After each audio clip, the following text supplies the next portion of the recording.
Hello guys, welcome back to foodie friends. ಇವತ್ತು ನಾನು ನನ್ನ ಮಗಳ ಸ್ಪೆಷಲ್ ರೆಸಿಪಿ ಮಾಡ್ತಿದ್ದೇನೆ. ಅವಳಿಗೆ ತುಂಬ ಇಷ್ಟ ಅದು.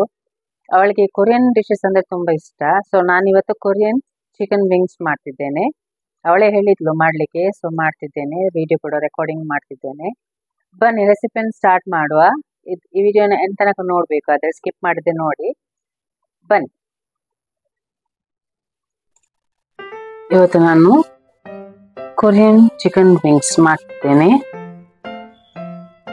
ಇದು ಒಳ್ಳೆ ಟೇಸ್ಟಿಯಾಗಿ ಬರ್ತದೆ.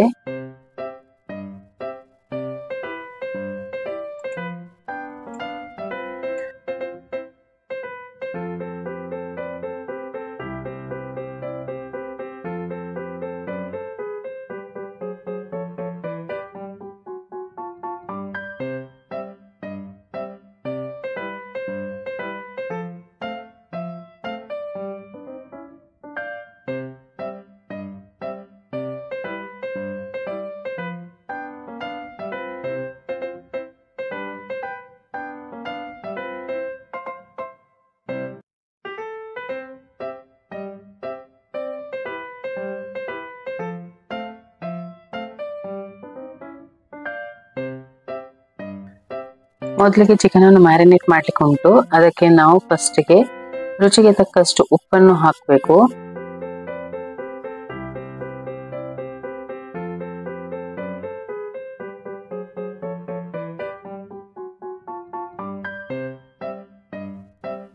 ನಂತರ 1 ಟೀ ಸ್ಪೂನ್ ಪೆಪ್ಪರ್ ಪೌಡರ್,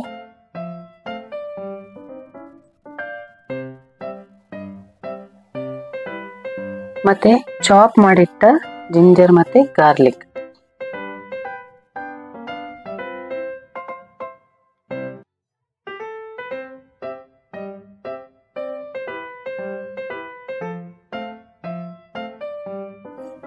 ಇದನ್ನು ಚೆನ್ನಾಗಿ ಮಿಕ್ಸ್ ಮಾಡಿ. ಈಗ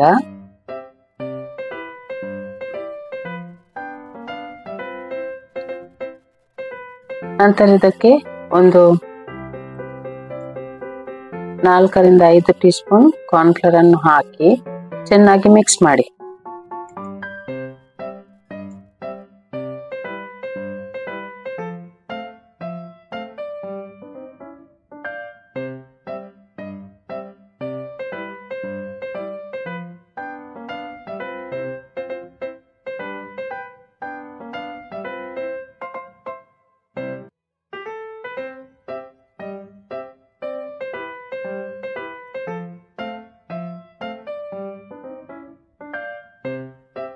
ಇದಕ್ಕೆ 1/2 ಟೀ ಸ್ಪೂನ್ ಅಷ್ಟು ಬೇಕಿಂಗ್ ಸೋಡಾ ಹಾಕಿ ಇನ್ನೊಮ್ಮೆ ಮಿಕ್ಸ್ ಮಾಡಿ.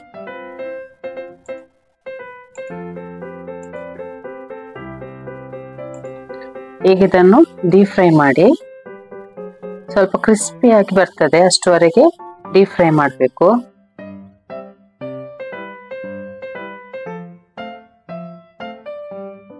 ಎರಡು ಸೈಡ್ ಚೆನ್ನಾಗಿ ಫ್ರೈ ಹಾಕಿ ಮತ್ತೆ ಅದನ್ನು ತೆಗೆದಿಡಿರಿ. ಈಗ ಒಂದು ಚಿಕ್ಕ ಬೌಲಲ್ಲಿ ಸ್ವಲ್ಪ ಗಾರ್ಲಿಕ್ ಅನ್ನು ಹಾಕಿಡ್ಬೇಕು. ನಂತರ ಇದಕ್ಕೆ 2 ಟೀ ಸ್ಪೂನ್ ಗೋಚುಜಾಂಗ್ ಸಾಸ್ ಮತ್ತೆ 2 ಟೀ ಸ್ಪೂನ್ ಸೋಯಾ ಸಾಸ್,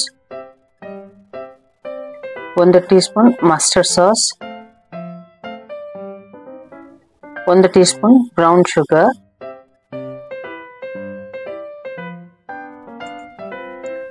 ಮತ್ತೆ 4 ಟೀ ಸ್ಪೂನ್ ಹನಿಯನ್ನು ಹಾಕಿ ಮಿಕ್ಸ್ ಮಾಡಿ. ಇದಕ್ಕೆ ಒಂದು 1/4 ಕಪ್ ಅಷ್ಟು ನೀರನ್ನು ಹಾಕಿ ಚೆನ್ನಾಗಿ ಮಿಕ್ಸ್ ಮಾಡಿ.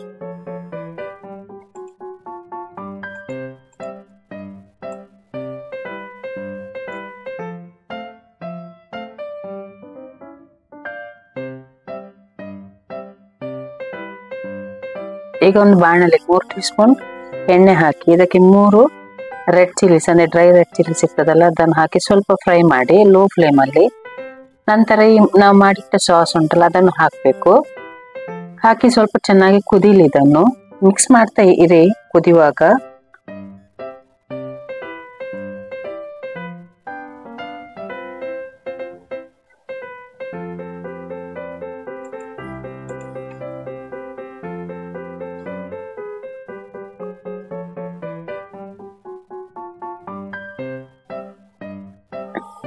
ನಂತರ ಇದಕ್ಕೆ ನಾವು ಫ್ರೈ ಮಾಡಿಟ್ಟ ಚಿಕನ್ ಪೀಸಸ್ ಅನ್ನು ಹಾಕಿ ಚೆನ್ನಾಗಿ ಮಿಕ್ಸ್ ಮಾಡಬೇಕು. ಎಲ್ಲಾ ಚಿಕನ್ ಪೀಸಸ್ ಆ ಸಾಸ್ ನಲ್ಲಿ ಕೋಟ್ ಆಗಬೇಕು.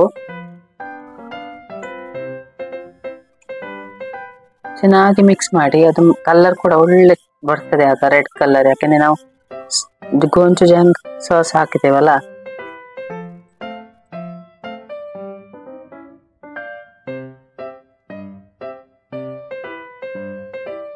ಒಳ್ಳೆ ಮಿಕ್ಸ್ ಆದ ನಂತರ ಇದಕ್ಕೆ ಮೇಲಿಂದ 1 ಟೀ ಸ್ಪೂನ್ ಸೆಸಮಿ ಸೀಡ್ಸ್ ಅನ್ನು ಹಾಕಿ ಮಿಕ್ಸ್ ಮಾಡಿ ಮತ್ತೆ ಸರ್ವ್ ಮಾಡಿ.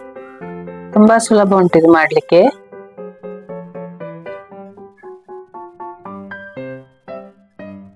ನಮ್ಮ ಕೊರಿಯನ್ ಚಿಕನ್ ವಿಂಗ್ಸ್ ರೆಡಿ ಆಗಿದೆ.